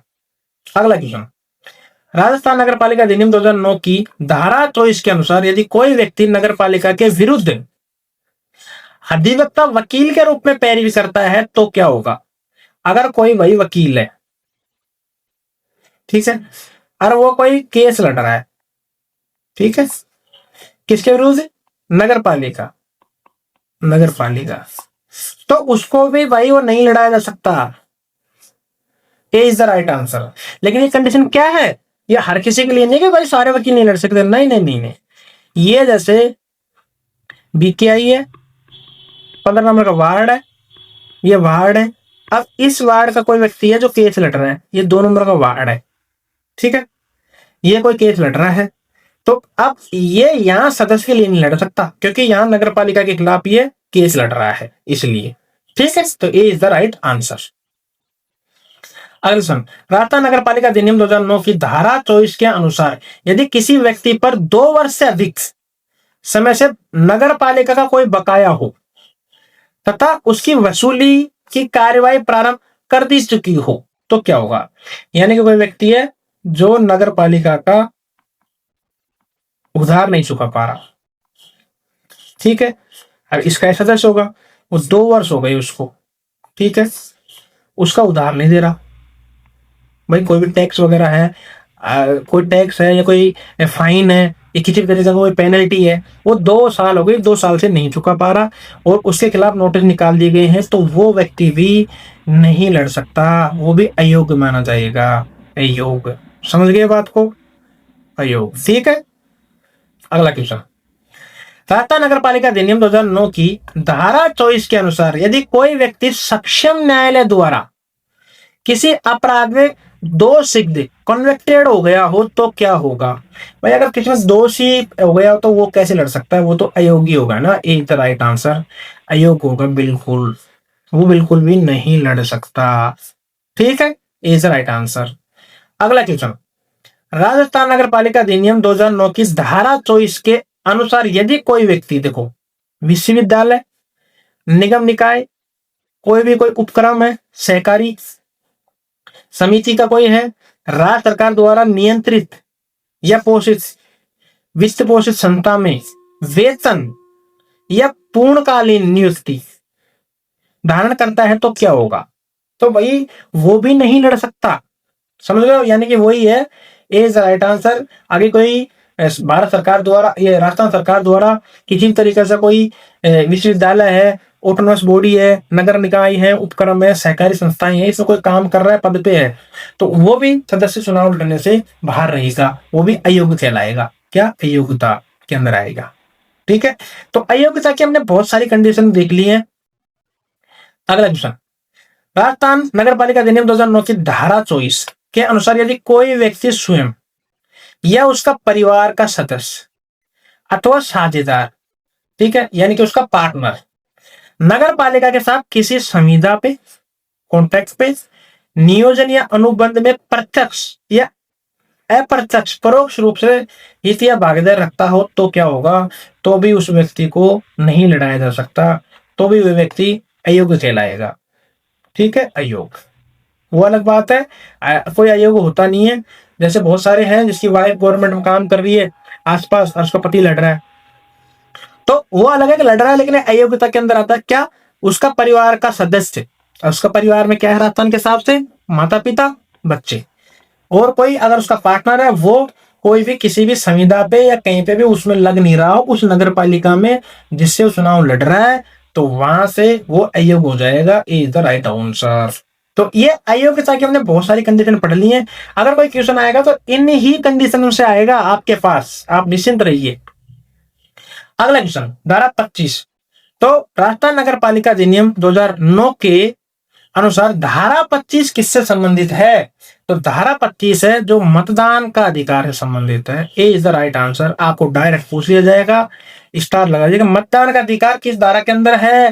राजस्थान नगर पालिका अधिनियम 2009 के अनुसार जो धारा 25 में है। राइट। अगला क्वेश्चन, राजस्थान नगर पालिका अधिनियम 2009 की धारा 25 के अनुसार किस व्यक्ति को किसी वार्ड में मतदान का अधिकार होगा? ठीक है, तो अब ये क्या कह रहा है? तो ये कह रहा है कि मतदान का अधिकार कब होगा? जब उस वार्ड की निर्वाचक नामावली में पंजीकृत व्यक्ति। ए इज द राइट आंसर। भाई नगर निगम के अंदर जो वार्ड होंगे उसकी जो नामावली होगी, नामावली, भाई इस वार्ड में ये लोग रहते हैं, इस वार्ड में ये लोग रहते हैं, तो नामावली के अंदर उसका नाम होगा, पंजीकृत होगा, तो ही तो अधिकार होगा मतदान देने का। जैसे ये है वार्ड है, ठीक है, इसमें इतने बारे लोग हैं, इस नामावली में जितने लोग हैं वो इस वार्ड से जो लड़ेगा सदस्य उसको वोट देगा। ठीक है, ऐसा नहीं कि भाई नामावली तो हमारा 1 नंबर वार्ड में है और हम वोट दिया है 8 नंबर वार्ड में, ऐसा नहीं होगा भाई बिल्कुल। अगर 1 नंबर वार्ड है इसकी नामावली में उस सदस्य का नाम है तो उसको मतदान देने का अधिकार होगा, लेकिन 1 नंबर वार्ड में जो इंसान लड़ रहा है सदस्य के लिए, उसी के लिए व्यक्ति के लिए देगा वो, उस वार्ड के निवासी में पंजीकृत व्यक्ति, ठीक है, वही उसको अधिकार होगा मतदान देने का। ए इज द राइट आंसर। अगला क्वेश्चन, राजस्थान नगर पालिका अधिनियम 2009 की धारा 25 के अनुसार धारा 14 में वर्णित निरर्हता अयोग्य से ग्रस्त व्यक्ति के संबंध में कौन सा कथन सही है? ये कह रहा है कि भाई धारा 14 के अंदर अगर वर्णित कोई अयोग्यता है किसी व्यक्ति के पास, जैसे ये है नगर पालिका, ठीक है, ये 15 वार्ड हो गए नगर बांदीकुई के बी के आएंगे। अब कह रहा है कि मान लो किसी भी वार्ड है, ये है छठा वार्ड, छठा वार्ड में ये है जो ए नाम का व्यक्ति है। अब ए नाम का व्यक्ति नगर पालिका की धारा 14 के अंदर अयोग्य कहला दिया गया है, इसको अयोग्यता दर्जा दी गई है पहले से ही धारा 14 में, तो वह क्या करेगा? वो किसी भी वार्ड में मतदान देने का अधिकार नहीं होगा, ना तो खुद के में होगा और ना वो दूसरे में दे सकता। ये इज द राइट आंसर। समझ गए हो? अगर धारा 14 में वर्णित कोई भी अयोग्यता लागू हो गई है किसी भी सदस्य के ऊपर, किसी भी मेंबर के ऊपर, तो वो मतदान नहीं देगा। ठीक है, समझ गए? Right, is the right answer. अगला, राजस्थान नगर पालिका अधिनियम 2009 की धारा 25 के अनुसार कोई व्यक्ति एक से अधिक वार्डों में मतदान करता है तो क्या होगा? ठीक है, तो देखो ये जैसे मान लो नगर पालिका है, ये है बांदीकुई, ठीक है, 15 वार्ड है भाई, 15 वार्ड मानसी, ए नाम का व्यक्ति है, 1 नंबर वार्ड है, 4 नंबर वार्ड है और 6 नंबर वार्ड है, तीनों में वोट दिया है भाई। कोई व्यक्ति एक से अधिक वार्ड में मतदान करता है तो क्या होगा, सभी मतदान शून्य हो जाएंगे। ए इज द राइट आंसर। भाई सारे के सारे शून्य हो जाएंगे, ऐसा नहीं है कि पहला माना जाएगा या कोई बाद का माना जाएगा या कोई जुर्माना लगा, नहीं, सारे मत उसके शून्य हो जाएंगे अगर उसने एक से अधिक वार्डों में दिया है तो। राइट। अगला क्वेश्चन, राजस्थान नगर पालिका अधिनियम 2009 की धारा 25 के अनुसार यदि किसी व्यक्ति का नाम निर्वाचक नामावली में एक से अधिक बार पंजीकृत है तो वह कितने मत दे सकता है। ठीक है, क्वेश्चन क्या है भाई, क्वेश्चन है कि ये है नगर पालिका के 15 वार्ड, कहाँ की के, बांदीकुई की के। ठीक है, 1 2 3 4 5 ऐसे करके 15 वार्ड आगे तक। अब इसकी वोटर लिस्ट है, वोटर लिस्ट सब देखते हैं। अब ये कहता है कि अगर 1 नंबर का वार्ड है, इसमें जो आर नाम का व्यक्ति है, इसके 2 बार नाम आ गए किसमें, वोटर लिस्ट में, तो ऐसा नहीं कि 2 बार नाम आ गए तो ये 2 बार देगा, नहीं, एक ही बार मत देगा भैया। और एक से ज्यादा बार दे दिया तो दोनों ही वोट कैंसिल हो जाएंगे इसके, तो A is the right answer, सिर्फ एक बार वोट देगा, चाहे नाम आपका 10 बार आ गया हो। राइट। अगला क्वेश्चन, राजस्थान नगर पालिका अधिनियम 2009 की धारा 25 के अनुसार यदि किसी व्यक्ति का नाम निर्वाचक नामावली में एक से अधिक बार पंजीकृत किया तो कौन सा कथन सही है। ठीक है, पहला है वह केवल एक मत दे सकता है, बिल्कुल राइट, अपने अभी भी देखा है भाई, एक ही जगह मत देगा, चाहे कितनी बार ही नाम आ जाए, नाम 10 बार आ जाए अगर वोटर लिस्ट में, लेकिन एक वोट देगा। ठीक है, सी, यदि वह एक से अधिक मत देता है तो उसके सभी मत शून्य हो जाएंगे, सी इज द राइट। तो ए और सी सही है, इसलिए हमने बी पे टिक लगाया है भाई, दोनों के दोनों सही होंगे।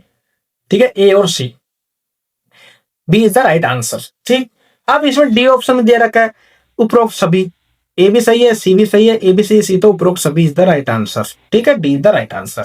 अगर डी में कुछ और लिखा होगा तो B is the right answer हो जाएगा। ओके। अगला क्वेश्चन, राजस्थान नगर पालिका अधिनियम 2009 की धारा 25, ठीक है, अनुसार निम्नलिखित में से कौन सा व्यक्ति मतदान का अधिकार नहीं होगा। ठीक है, कौन सा नहीं होगा देखते हैं।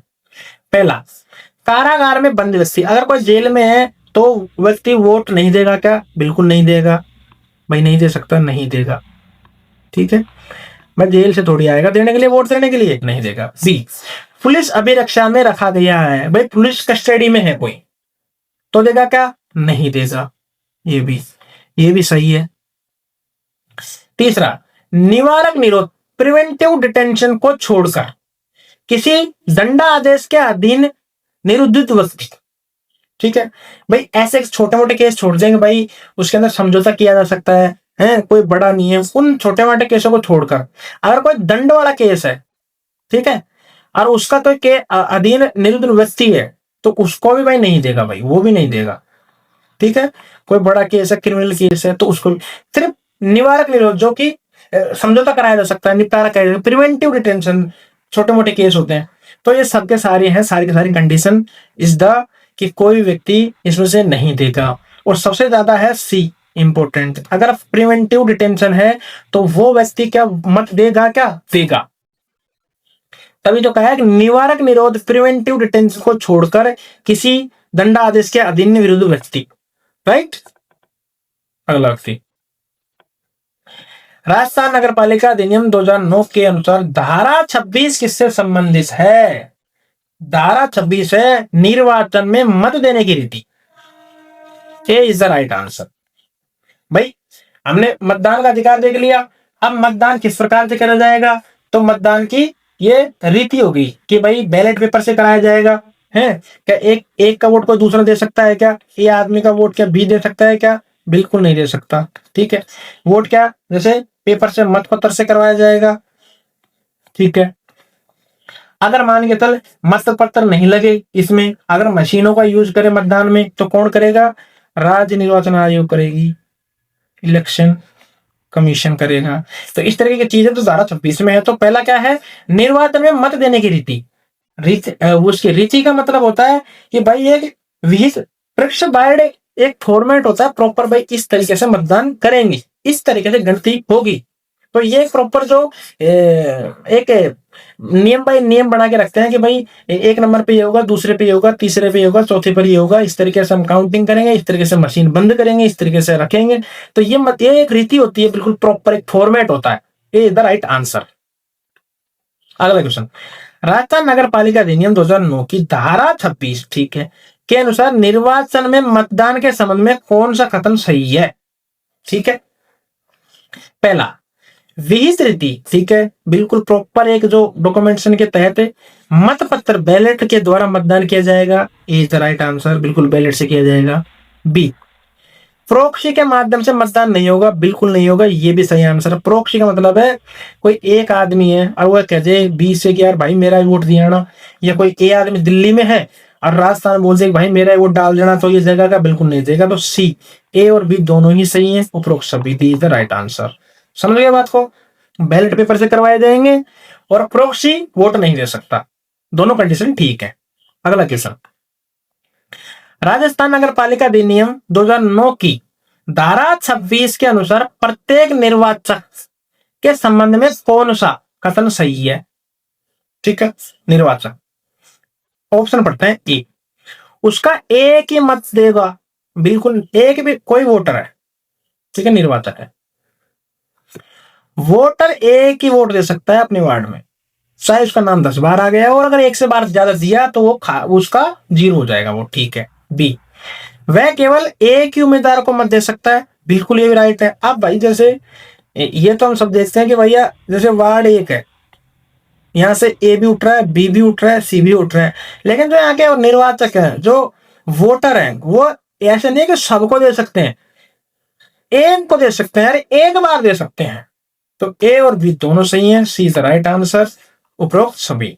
ओके, अगला क्वेश्चन, राजस्थान नगर पालिका अधिनियम 2009 की धारा 26 के अनुसार परिस्थितियों को ध्यान में रखते हुए मतदान मशीन ईवीएम से मतदान कराने का निर्णय कौन कर सकता है?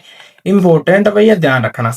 ईवीएम अगर यूज में ली जाएगी तो इसका आदेश कौन देगा? क्या राज्य सरकार देगा क्या, या राज्य निर्वाचन आयोग देगा? राज्य निर्वाचन आयोग देगा, ए इज द राइट आंसर।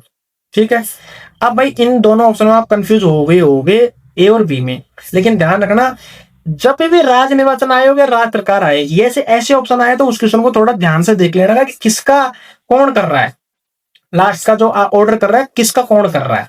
तो ईवीएम मशीन का अगर कोई ऑर्डर करेगा तो वो कौन करेगा? राज्य निर्वाचन आयोग करेगा, right, A is the right answer. ठीक है, अगला क्वेश्चन, राजस्थान नगर पालिका अधिनियम 2009 के अनुसार धारा 27 किससे संबंधित है? भाई धारा 27 की बात कर रहे हैं, तो धारा 27 की बात कर रहे हैं कि आकस्मिक रिक्तियां किस प्रकार भरी जाएंगी, ए इज द राइट आंसर। इसका मतलब थोड़ा समझो कि जैसे मान लो ये नगर पालिका है बांधी हुई, ठीक है, धारा 27 क्या बताती है कि भाई 15 वार्ड है इसमें, मान लिया हमने, ठीक है। अब 15 वार्ड के अंदर मान लो एक सदस्य है, इन सदस्यों में से एक अध्यक्ष है, एक उपाध्यक्ष है और सारे सदस्य हैं। अब ऐसे कहना है कि अगर इनमें से कोई भी नहीं रहा, मान लो ये सदस्य नहीं रहा, या कोई अध्यक्ष नहीं रहा, या उपाध्यक्ष नहीं रहा, कोई सदस्य नहीं रहा, तो उसका कैसे भरा जाएगा? क्या तुरंत चुनाव करवा लिया जाएगा? क्या उसकी जगह किसी दूसरे को तरह जाएगा? क्या कोई रिजर्व वाला आदमी है जो सदस्य था वो नहीं रहा, तो क्या रिजर्व से भरा जाएगा क्या? ये सारी कंडीशंस आएंगी जो धारा 27 में आएंगी। तो ये 27 बताती है कि भाई अगर कोई आदमी नहीं रहता है, यानी कि खत्म हो जाता है या अपना पद छोड़ देता है स्वेच्छा से, तो उसके खिलाफ क्या कार्रवाई की जाएगी, या क्या आगे के मापदंड लिए जाएंगे, क्या उनका इलेक्शन से भरे जाएंगे, तो ये सब देखेंगे हम धारा 27 में, इज द राइट आंसर। ठीक है, अगला क्वेश्चन, राजस्थान नगर पालिका अधिनियम 2009 की धारा 27 के अनुसार उपचुनाव में निर्वाचित सदस्य कितने समय तक पद पर रहेगा? बहुत इंपॉर्टेंट क्वेश्चन है भैया, ध्यान रख लेना। उपचुनाव का मतलब है कि भैया ये है, यहां से कोई सीट वार्ड 5 में से ये सदस्य है, इसकी सीट खाली हो गई, अब जो दोबारा चुनाव होंगे उसको बोलेंगे उपचुनाव। ठीक है, अब जो यहाँ से दोबारा चुनाव होंगे, जो उपचुनाव में जो इंसान जीतेगा, मान लो ये उपचुनाव हुआ, यहां से कोई बी नाम का व्यक्ति जीत गया, अब जो बी नाम का व्यक्ति है जो वार्ड 5 में है, वो कितने दिन के लिए बनेगा? केवल नगर पालिका की शेष पौधावधि के लिए। भाई जितना टाइम बचा है ना, B is the right answer. जितना टाइम इस नगर पालिका का बचा हुआ है बांदीकुई का, ठीक है, तो उस उतने टाइम, चाहे 1.5 साल बच रहा हो, 2 साल बच रहा हो, है या 6 महीने बच रहा हो, तो तब तक के लिए ही ये आदमी माना जाएगा। ऐसा नहीं है कि 5 साल के लिए चुना जाएगा, नहीं नहीं, जितना समय बच रहा है नगर पालिका का उतने के लिए। B is the right answer. ठीक है, अगला क्वेश्चन। राजस्थान नगर पालिका अधिनियम 2009 की धारा 27 के अनुसार उपचुनाव में निर्वाचित सदस्य, ठीक है, कितने समय तक पद पर रहेगा? ये दोबारा आ गया क्वेश्चन। तो केवल नगर पालिका के शेष पौधावधि के लिए। B is the right answer. अभी हमने किया था, B is the right answer. अगला क्वेश्चन। राजस्थान नगर पालिका अधिनियम 2009 की धारा 27, ठीक है, यदि एससी, एसटी, ओबीसी और महिला, ठीक है, के लिए आरक्षित स्थान रिक्त हो जाए तो वह रिक्ति कैसे भरी जाएगी? ठीक है, ध्यान में रखना भाई, थोड़ा इंपॉर्टेंट क्वेश्चन है। तो उसी आरक्षित वर्ग के सदस्य द्वारा भरी जाएगी। ए इज द राइट आंसर होगा। ठीक है, किसी भी वर्ग से सदस्य भरा जाएगी क्या? बिल्कुल नहीं भरा जाएगी। राज्य सरकार मानव करेगी क्या? बिल्कुल नहीं करेगी। रिक्ति रहेगी क्या? नहीं नहीं, उसी आरक्षित वर्ग के सदस्य भरी जाएगी, जैसे कि हम एग्जाम्पल से समझते हैं। ठीक है, बांदीकुई नगर पालिका 15 वार्ड, ठीक है, 7 नंबर वार्ड में और 8 नंबर वार्ड, 7 नंबर वार्ड में एसटी की सीट है, ये खाली हो गई। तो भाई इसमें से एसटी का ही बंदा बनेगा, नया जो बनेगा न्यू, उसी से भरी जाएगी। तो उसी आरक्षित वर्ग के सदस्य पर भरी जाएगी। ए इज द राइट आंसर। अब कैसे भरी जाएगी, उसके लिए चुनाव होंगे, कब होंगे वो सब हम आगे देखेंगे। अगला क्वेश्चन। राजस्थान नगर पालिका अधिनियम 2009 की धारा 27 के अनुसार यदि किसी सदस्य के कार्यकाल की समाप्ति से 6 माह पूर्व आकस्मिक रिक्ति हो जाए तो क्या प्रावधान है? देखो भाई, ये भी लॉजिकल क्वेश्चन है, 5 स्टार है, ध्यान रखना। ठीक है, देखो, 6 माह पूर्व आकस्मिक रिक्त हो जाए तो क्या प्रावधान हो? रिक्ति को अनिवार्य रूप से उपचुनाव से भरा जाएगा क्या? भाई पक्का है क्या भरा जाएगा? ठीक है। बी, राज्य सरकार निर्देश दे सकती है कि रिक्ति को अगले सामान्य निर्वाचन तक न भरा जाए, हो सकता है। B is the right answer. अध्यक्ष करेगा क्या? बिल्कुल नहीं करेगा। रिक्ति स्वतः शांत हो जाएगी? नहीं जाएगी।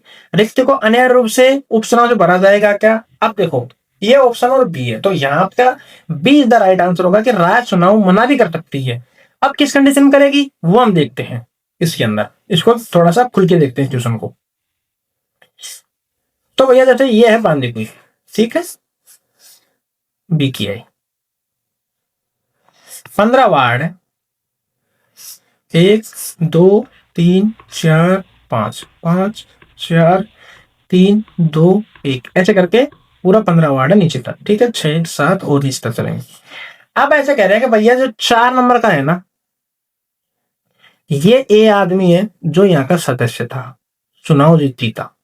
ठीक है, अब जो बांदीकुई नगर पालिका को हो गए अभी 4.5 साल, यानी कि 4 साल 6 महीने हो गए। ठीक है, और भरा जाएगा कितना? ठीक है, और भरा जाएगा कितना? 5 साल तक। भाई 5 साल तक चलेगी रे, तो 4 साल और 6 महीने हो गए, तो इसका कार्यकाल कितना बचा है? 6 महीने का कार्यकाल बच रहा है। ठीक है, तो अब ये 6 महीने के कार्यकाल के लिए क्या यहां उपचुनाव होंगे?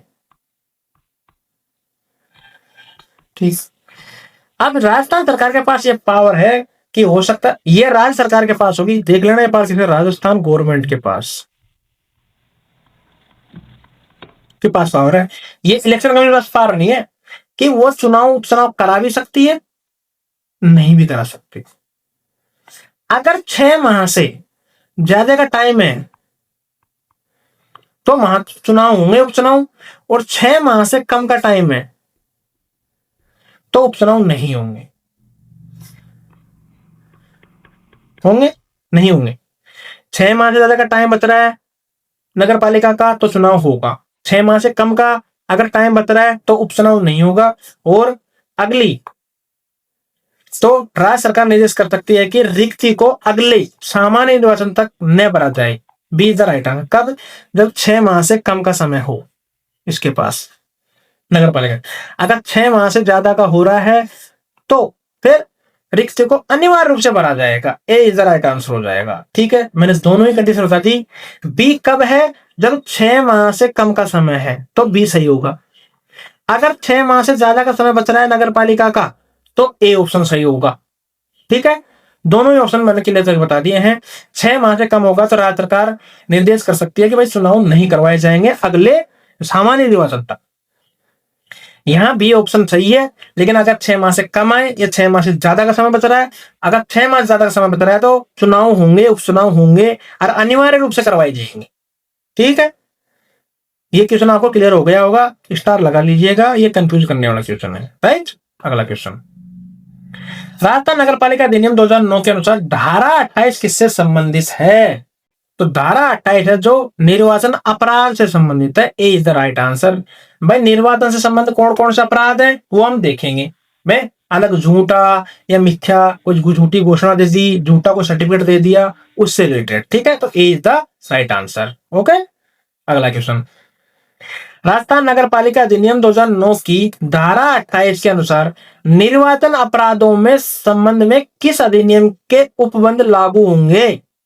ठीक है, तो भैया जो चुनाव हो रहे हैं ना भाई, चुनाव हो रहे हैं, मान लो बी क्या है, ठीक है, तो जो निर्वाचन के जो अपराध हैं वो हमने कहां से लिए गए हैं? लोक प्रतिनिधित्व अधिनियम 1951। ए इज द राइट आंसर।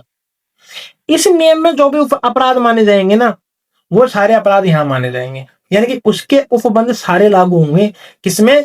निर्वाचन अपराध में। इसके उपबंध किसके?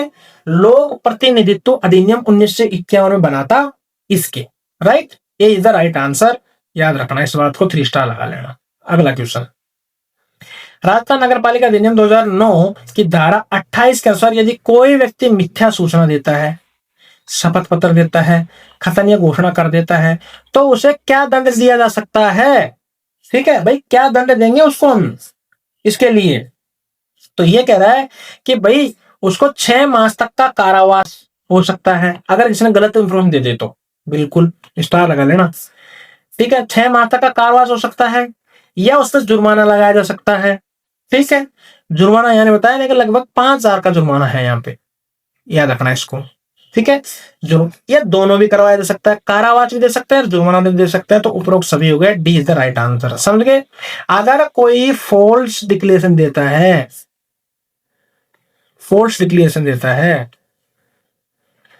तो दोनों तरीके की दंड मिल सकता है। 6 मास तक का कारावास, ठीक है, जुर्माना हो सकता है, या एक और चीज है जुर्माने में कि उसको 6 साल के लिए निर्वाचन से बाहर करवाया जा सकता है, वो भी है।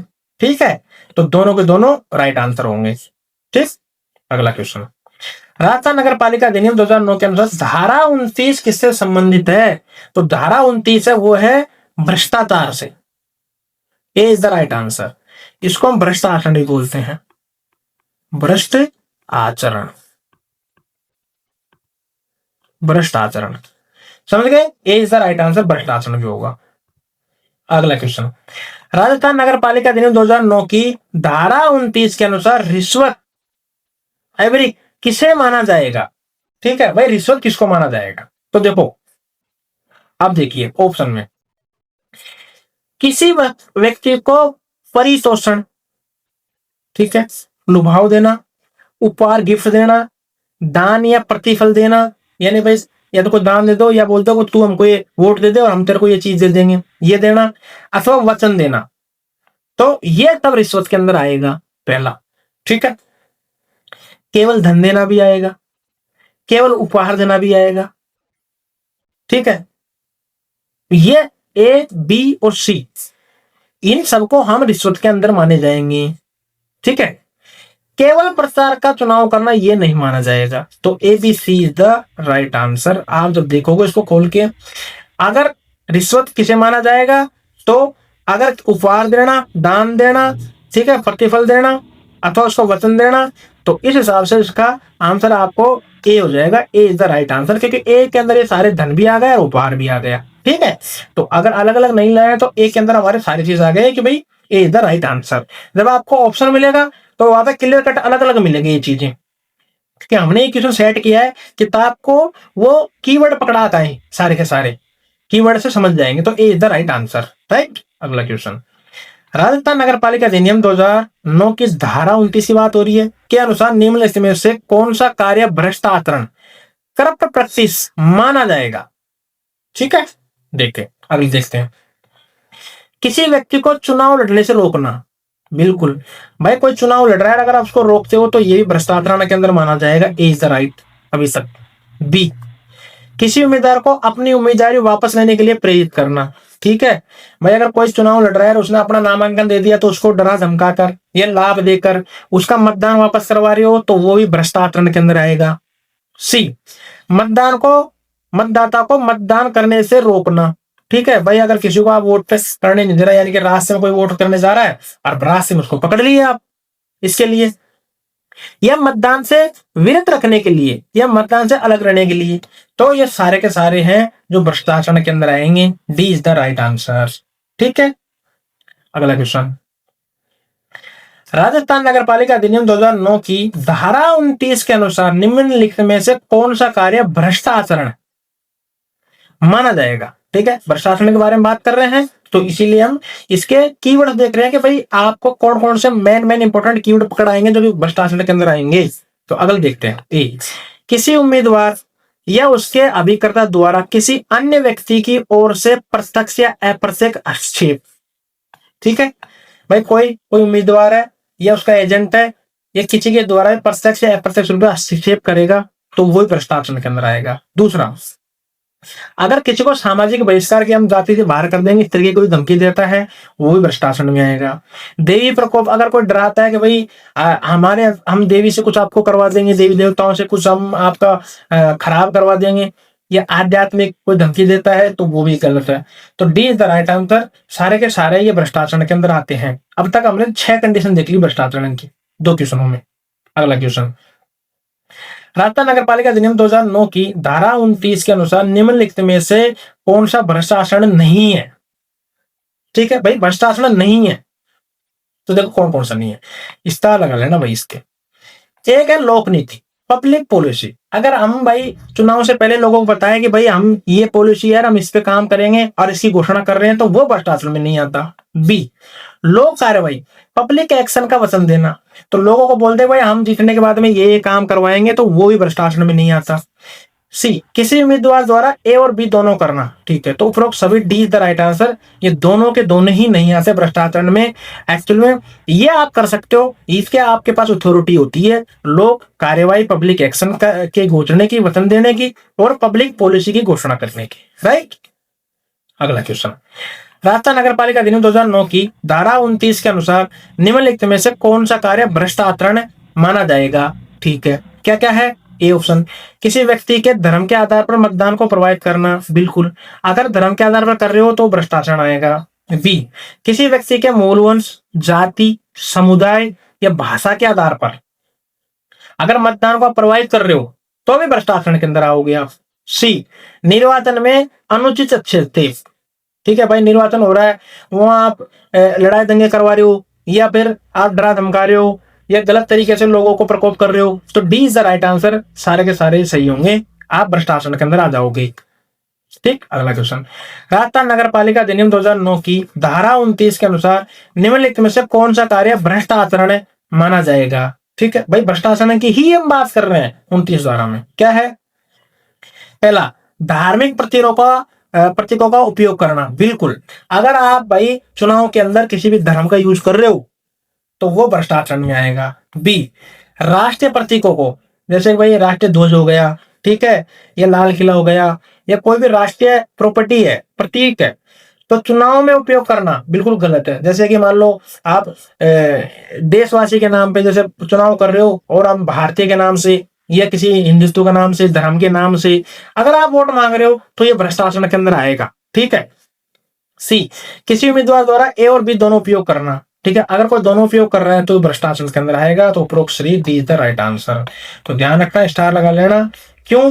क्योंकि धार्मिक प्रतीकों और राष्ट्रीय प्रतीकों का, राष्ट्रीय ध्वज का, राष्ट्रीय गीत का, राष्ट्रीय गान का अगर ये चुनाव का में आप यूज करते हो तो वो करप्ट के अंदर आएगा, भ्रष्ट आचरण के अंदर माना जाएगा। राइट, उपरोक्त सभी। अगला क्वेश्चन, राजस्थान नगर पालिका अधिनियम 2009 की धारा 29 के अनुसार निम्नलिखित में से कौन सा कार्य भ्रष्ट आचरण माना जाएगा? ठीक है, पहला, निर्वाचकों को मतदान केंद्र तक वाहन उपलब्ध कराना। By A is the right, बिल्कुल। अगर आप किसी को साधन दे रहे हो वोट देने के लिए तो ये भी भ्रष्ट आचरण माना जाएगा। ठीक, दूसरा, मतदान केंद्र तक वाहन की व्यवस्था करवाना। ठीक है, उम्मीदवार या उसके अभिकर्ता द्वारा ऐसा करना। डी, उपरोक्त सभी, सारे के सारे भाई बिल्कुल गलत है। मतदान केंद्र तक वाहन की व्यवस्था करना ये भ्रष्ट आचरण के अंदर आता है, इसलिए हमने इसको अलग से डाला है ऑप्शन में, ताकि आपको ये बात पता रहे जब ऑप्शन में आएगा तब। स्टार लगा लेना इसके।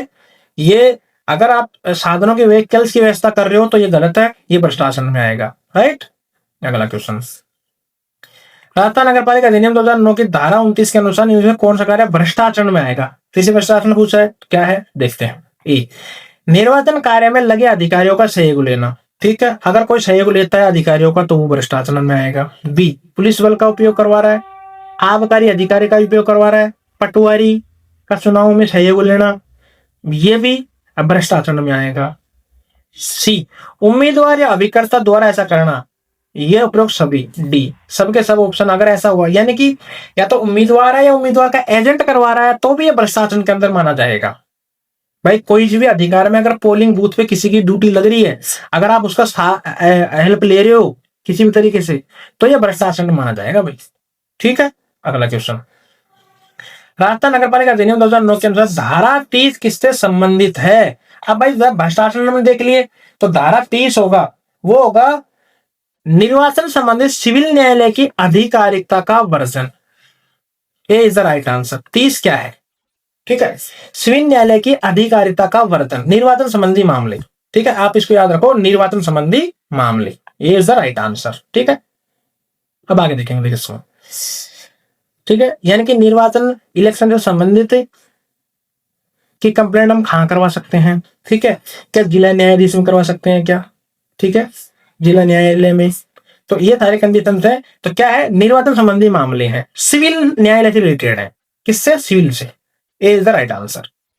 अगला क्वेश्चन, राजस्थान नगर पालिका अधिनियम 2009 की धारा 30 के अनुसार वार्डों के निर्वाचन संबंधी मामले में सिविल न्यायालय की आधिकारिकता के बारे में कौन सा कथन सही है? ठीक है, आ गया 30वां क्वेश्चन धारा 30 से। तो क्या है देख, केवल निर्वाचन याचिका के मामलों में आधिकारिकता होगी। ठीक है, सभी निर्वाचन मामलों की सुनवाई करेगा, केवल राज्य सरकार की अनुमति सुनवाई करेगा, उपरोक्त सभी। ठीक, बिल्कुल सभी निर्वाचक मामलों की सुनवाई नहीं करेगा। ठीक है, केवल निर्वाचन याचिका में करेगा भाई। ठीक है, याचिका में करेगा। ए ऑप्शन ठीक है, डी है जो बिल्कुल गलत है, सारे नहीं है। अच्छा, केवल राज्य सरकार की अनुमति से सुनवाई करेगा? नहीं, इसकी किसकी अनुमति चाहिए? इलेक्शन कमीशन की चाहिए, इलेक्शन कमीशन की चाहिए। ठीक है, मुख्य इलेक्शन अधिकारी की चाहिए। ठीक है, या जिला निर्वाचन अधिकारी का चाहिए, जिला निर्वाचन अधिकारी। अगर तीनों इंटरफेयर करते हैं तो सुनेगा, वरना तो केवल निर्वाचन याचिका के मामले में अधिकार रहेगा, सिर्फ एक याचिका के माध्यम से सुना जाएगा only. A is the right answer. बहुत इंपॉर्टेंट है, याद रखना इस बात को।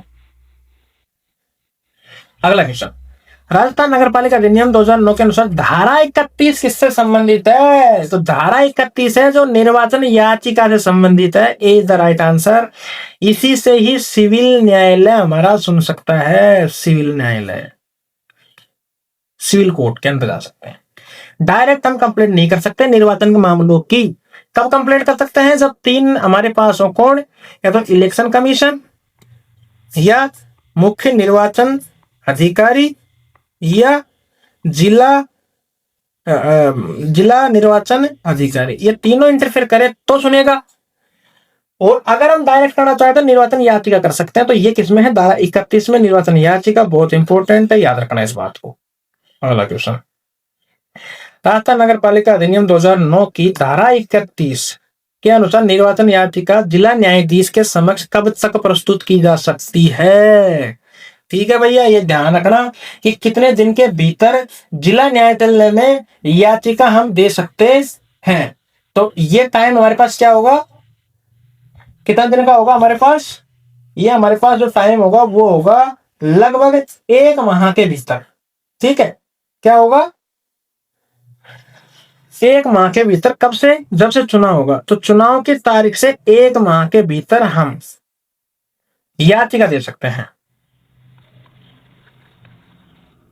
याचिका कब से होगा भैया? ये निर्वाचन याचिका उम्मीदवार या निर्वाचक, ठीक है, उम्मीदवार या निर्वाचक यानी कि निर्वाचन जिस दिन से हुए हैं उस दिन से 30 तारीख तक, 30 दिन का समय दिया जाएगा आपको। चुनाव की तारीख से, जिस दिन चुनाव होगा, निर्वाचन होगा, उससे 30 दिन का टाइम दिया जाएगा। तो A is the right answer. Right. अगला, राजस्थान नगर पालिका अधिनियम 2009 की धारा 31 के अनुसार निर्वाचन याचिका में कौन प्रस्तुत कर सकता है? ठीक है, देखो एक बार पिछला क्वेश्चन में स्टार लगा लेना भाई। चुनाव की तारीख से 1 माह के भीतर, ए इज द राइट आंसर। समझ गए बात को? अगला क्वेश्चन था ये। हाँ, राजस्थान नगर पालिका अधिनियम 2009 की धारा 31 के अनुसार निर्वाचन याचिका प्रस्तुत कर सकता है। ठीक, कोई भी उम्मीदवार कर सकता है, बिल्कुल, जो लड़ रहा कर सकता है आराम से। दूसरा, ऐसा निर्वाचक जिसे मतदान का अधिकार था, बिल्कुल, अगर मतदान का अधिकार है कोई उसका वार्ड का सदस्य तो कर सकता है, चाहे उसने मत दिया हो या नहीं दिया हो। कंडीशन देखो भाई, कोई उम्मीदवार है या नहीं हो, या हो हारा हो जीता हो, कोई दिक्कत नहीं है, लेकिन उम्मीदवार होना चाहिए। या उस निर्वाचक नामावली में जिसका नाम होना चाहिए मतदाता, वोटर, इसका मतलब समझ रहे हो आप, वोटर डायरेक्ट हिंदी में, उसने वोट दिया हो या नहीं दिया हो, कोई फर्क नहीं पड़ता। ठीक है।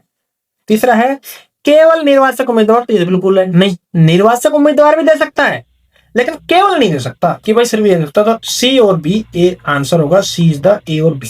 राइट, समझ गए बात को भाई? बहुत लॉजिकल क्वेश्चन है एक। अगला क्वेश्चन, राजस्थान नगर पालिका अधिनियम 2009 की धारा 31 के अनुसार निर्वाचक याचिका किन आधारों पर प्रस्तुत की जा सकती है?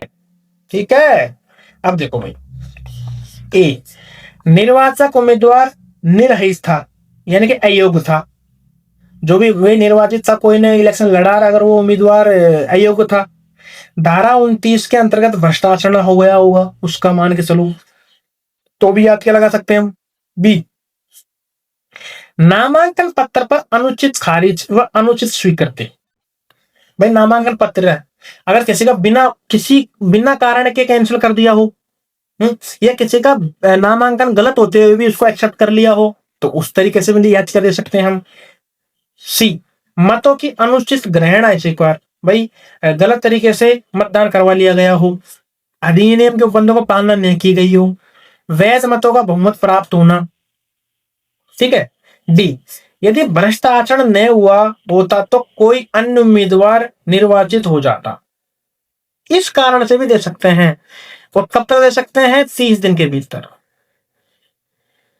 याचिका। समझ गए बात को? कब से? चुनाव से। चुनाव से। तो सारे के सारे कंडीशन है, अच्छे से इसको ट्रीट करिएगा। स्टेटमेंट बेस्ड यहां से क्वेश्चन आ सकता है। सारे के सारे ही ऑप्शन, ऑल ऑफ दिस सही है। Right, all right. अगला क्वेश्चन, राजस्थान नगर पालिका अधिनियम 2009 के अनुसार धारा 32 किससे संबंधित है? धारा 32 है भाई जिला न्यायाधीश के आदेश के विरुद्ध अपील करना। ए इज द राइट आंसर। भाई जिला न्यायाधीश के विरुद्ध हम अपील कर सकते हैं, कहां पे? हाई कोर्ट में। कितने दिन के भीतर? 30 दिन के भीतर। ठीक है, 30 दिन के भीतर हमें जिला न्याय उसको हाई कोर्ट के अंदर इसका याचिका दे सकते हैं। समझ रहे हो? राइट। अगला बात करेंगे, राजस्थान नगर पालिका अधिनियम 2009 की धारा 32 के अनुसार जिला न्यायाधीश के आदेश के विरुद्ध अपील कहां की जाएगी? उच्च न्यायालय में। राइट, इज राइट आंसर, उच्च न्यायालय। स्टेट का, राइट। अगला क्वेश्चन, राजस्थान नगर पालिका अधिनियम 2009 की धारा 32 के अनुसार जिला न्यायाधीश के आदेश के विरुद्ध अपील कितने समय के भीतर की जाएगी? 30 दिन के भीतर। ए द राइट आंसर। अच्छा, तो 30 दिन जब गणे जाएंगे वो कब से गणे जाएंगे? मान ले ये है डिस्ट्रिक्ट कोर्ट, डिस्ट्रिक्ट कोर्ट में कोई याचिका गई, याचिका यानी कि रिट गई, इसका फैसला आया इस डेट को, मान के चलो 15 जनवरी को। अब 15 जनवरी से 30 दिन का टाइम करना जाएगा, यानी जो याचिका दी थी उसका जो फैसला आया, ठीक है, ऑर्डर, जो ऑर्डर आया उससे 30 दिन का समय के बाद में हाई कोर्ट के अंदर जा सकते हैं, राइट। 30 दिन का भीतर का समय, ए इज द राइट आंसर, ठीक है। अगला क्वेश्चन, राजस्थान नगर पालिका अधिनियम 2009 की धारा 32 के अनुसार उच्च न्यायालय की अपील पर क्या कर सकता है? उच्च न्यायालय अपील पर क्या कर सकता है? ठीक है, पहला, जिला न्यायाधीश का जो आदेश आया उस पर स्टे दे सकता है, पहला काम ही कर सकता है ये, समझ गए बात को। बी, निर्वाचित उम्मीदवार का निर्वाचन शून्य घोषित कर सकता है, भाई पूरा निर्वाचन को शून्य भी घोषित कर सकता है, ठीक है। सी, जिला न्यायाधीश के आदेश में संशोधन या पुष्टि कर सकता है, भाई उसको मान भी सकता है, संशोधन कर सकता है।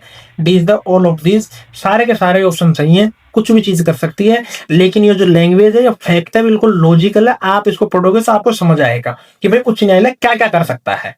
जिला न्यायालय आदेश के परिवर्तन का स्टे कर सकता है, निर्वाचन उम्मीदवार का जो निर्वाचन है उसको शून्य घोषित कर सकता है, जिला न्यायाधीश का आदेश है उसको संशोधन कर सकता है, या उसको सही भी मान सकता है। वो डी इज द राइट, उपरोक्त सभी। अगला क्वेश्चन, राजस्थान नगर पालिका अधिनियम 2009 की धारा 32 के अनुसार अपील के संबंध में कौन सा कथन सही है? ठीक है, देखते हैं। पहला, उच्च न्यायालय चाहे तो पर्याप्त कारण होने पर, भाई देख लेना ये वर्डिंग, उच्च न्यायालय चाहे तो पर्याप्त कारण होने पर 30 दिन के बाद भी अपील स्वीकार कर सकता है, ए इज द सही। लेकिन कौन चाहना चाहिए? हाई कोर्ट की इच्छा होनी चाहिए कि हम सुन लें। अगर 30 दिन में नहीं किया तो उसके, अगर वो चाहे तो नहीं सुने। बी, उच्च न्यायालय अपील का यथाशीघ्र संभव हो तो 3 माह में निस्तारण करने का प्रयास करेगा। कितने दिन में करेगा? 3 माह में करेगा, ठीक। यथाशीघ्र या तो तुरंत कर देगा या 3 महीने में निस्तारण करने का प्रयास करेगा। सी, ए और बी दोनों सही है, राइट। अगला क्वेश्चन, राजस्थान नगर पालिका अधिनियम 2009 के अनुसार धारा 33 किससे संबंधित है? तो धारा जो 33 है वो है समस्त उम्मीदवारों का निर्वाचन शून्य होने की दिशा में प्रक्रिया, इज द राइट आंसर। यानी कि पूरी नगर पालिका का जो चुनाव हुआ उसको कोर्ट ने कैंसिल कर दिया है, कोर्ट ने कैंसिल कर दिया है। तो अब क्या होगा आगे, ये दिया है धारा 33 के अंदर, ठीक है। शून्य हो गया भाई, 0, कोर्ट के ऑर्डर से पूरे कैंसिल कर दिया नगर पालिका को, सब क्या होगा? ए इज द राइट आंसर, ठीक। अगला क्वेश्चन, राजस्थान नगर पालिका अधिनियम 2009 की धारा 33 के अनुसार यदि धारा 31 या धारा 32 के अधीन नगर पालिका के सभी सदस्यों, ठीक है, या तो सारे सदस्यों का या 2/3 सदस्यों से अधिक सदस्यों, समझ रहे हो, का निर्वाचन शून्य घोषित कर दिया जाए तो क्या होगा? बहुत स्टार होना है ना, बहुत लॉजिकल क्वेश्चन है। अब इसमें क्या है देखो, धारा 31 से धारा 32 के अधीन नगर पालिका सभी सदस्यों का निर्वाचन शून्य कर दे या 2/3 से अधिक सदस्यों का शून्य कर दे तो क्या करेगा? तो राज्य सरकार क्या करेगी? राज्य सरकार करेगी, नगर पालिका को विघटित करेगी। ए इज द राइट आंसर। किसका पास पावर आ जाएगा? राज्य सरकार के पास। क्या? नगर पालिका को विघटित ही कर देगी। ए इज द राइट आंसर, ठीक। इसमें राज्य चुनाव का काम नहीं है, अध्यक्ष का कोई काम नहीं है, या कोई कार्य में काम नहीं है। A is the right answer. अगला क्वेश्चन, राजस्थान नगर पालिका अधिनियम 2009 की धारा 33, ठीक है, धारा 33 के अनुसार यदि नगर पालिका को विघटित कर दिया जाता है तो आगे कौन सा प्रावधान लागू होगा? तो भैया आगे जो प्रावधान होगा वो होगा धारा 322। ए इज द राइट आंसर। धारा 322 से नगर पालिका में कार्य होंगे, ये लागू हो जाएगा 322। याद रखना इसको भाई। अगर कोई नगर पालिका शून्य घोषित कर दे और कैंसिल कर दे सारे इलेक्शन को, तो वहां पे लागू क्या होगा, 322 is the right answer. Very very important है भाई, ठीक है। अगला, राजस्थान नगर पालिका अधिनियम 2 के अनुसार धारा 34 किससे संबंधित है? ठीक है, धारा 34 है भाई, जो भी आदेश आ रहे हैं, आदेशों निर्णयों की अंतिमता, भाई लास्ट ऑर्डर किसका माना जाएगा? अंतिम आदेश, इसको बोलते हैं अंतिम आदेश, ठीक है, अंतिम आदेश। कि लास्ट ऑर्डर किसका माने हम? अंतिम आदेश। तो ये कहां दिया है? धारा 34 में दिया है, ठीक है। अगला क्वेश्चन, राजस्थान नगर पालिका अधिनियम 2009 की धारा 34 के अनुसार आदेश एवं निर्णय की अंतिमता के संदर्भ में कौन सा कथन सही है? भाई किसके ऑर्डर लास्ट माने जाएंगे, हम देख लेते हैं, ठीक है। यदि अपील नहीं की गई हो, भाई अपील ही नहीं की, कोई याचिका ही नहीं, तो जिला न्यायाधीश का निर्णय अंतिम होगा, ठीक है। किस कंडीशन में? मान लो ये नगर पालिका का है, ये है डिस्ट्रिक्ट कोर्ट, ये है हाई कोर्ट। डिस्ट्रिक्ट कोर्ट में याचिका आई, इसने फैसला दिया, ऑर्डर,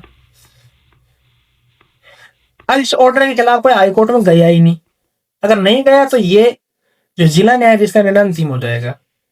बी, यदि अपील की गई है और अगर यहां इस ऑर्डर के बाद में यहां पे चले गए याचिका लेकर, तो उच्च न्यायालय का अंतिम निर्णय होगा, तो इसका ऑर्डर लास्ट होगा, ठीक है। ए और बी दोनों ही राइट आंसर। अगला क्वेश्चन, राजस्थान नगर पालिका अधिनियम 2009 के अनुसार धारा 35 किससे संबंधित है? तो धारा 35 है जो निर्हरताओं से संबंधित है, सदस्यों की निर्हरता। ए इज द राइट आंसर। अयोग्यता, डिस्क्वालिफिकेशन, ठीक है, पहले भी आया था हमारे पास, वो साधारण थे, ये डिस्क्वालिफिकेशन फिर से आया धारा 35 में, सदस्यों की निर्भरता, ठीक। अगला क्वेश्चन देखते हैं, देखो, राजस्थान नगर पालिका अधिनियम 2009 की धारा 35 के अनुसार दोष सिद्ध कन्वेक्शन के आधार पर निर्भरता कब तक बनी रहती है? ठीक है, अब देखो क्या कह रहा है, अगर दोष सिद्ध हुई तो उस तारीख से 6 वर्ष तक। ए इज द राइट आंसर। 6 वर्ष तक निरंतरता की काल अवधि रहेगी, तो 6 वर्ष तक आप इलेक्शन नहीं लड़ सकते, इलेक्शन नहीं लड़ सकते, समझ गए बात को? भाई 6 साल तक अगर आप कोई कन्वेक्शन हो गया, दोष सिद्धि हो गई, तो 6 साल के लिए आप गए, उसमें आप लड़ ही नहीं पाओगे अगर दोष सिद्धि हो गई तो। A is the right answer, ठीक है। अगला क्वेश्चन, राजस्थान नगर पालिका अधिनियम 2009 की धारा 35 के अनुसार निम्नलिखित में से किस स्थिति में सदस्य डिस्क्वालिफाइड होगा? वेरी वेरी इंपॉर्टेंट भाई, किस स्थिति में होगा, कब तक के लिए होगा? 6 वर्ष। कब से? दोष सिद्धि से, ये समझ गए आप, दोष सिद्धि, समझ गए। ए, धारा 28 में वर्णित निर्वाचन संबंधी अपराध का दोषी हो, ओके, या तो धारा 28 के अनुसार हो, धारा 29 में वर्णित भ्रष्ट आचरण का दोषी हो, ठीक है भैया, तो भ्रष्ट आचरण 29 के अनुसार हो गया, या 28 के अनुसार हो गया धारा। सी, ए और बी दोनों हो गया हो, ठीक है, तो सी इज द राइट आंसर। 28 क्या कहता है? निर्वाचन संबंधी अपराध। 29 क्या कहता है? भ्रष्ट आचरण। अगर दोनों किसी तरीके से हो गए हो तो वो भी डिस्क्वालिफाइड माना जाएगा, भ्रष्ट आचरण के अंदर आएगा। सी इज द राइट आंसर, ठीक है। तो ये हमने कर लिए हैं 21 से धारा 35 तक सारे इंपॉर्टेंट फैक्ट्स और सारे क्वेश्चन, इसके बाहर से आपको कुछ आएगा नहीं।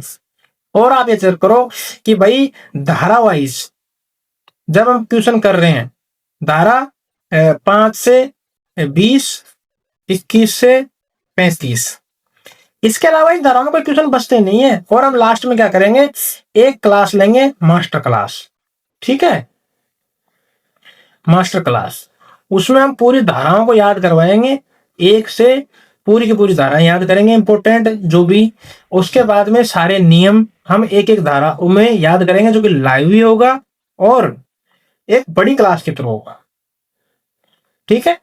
तो सभी भाइयों से निवेदन है कि ज्यादा से ज्यादा शेयर करें, ज्यादा से ज्यादा लाइक करें और सब्सक्राइब करें। जय हिंद, जय भारत।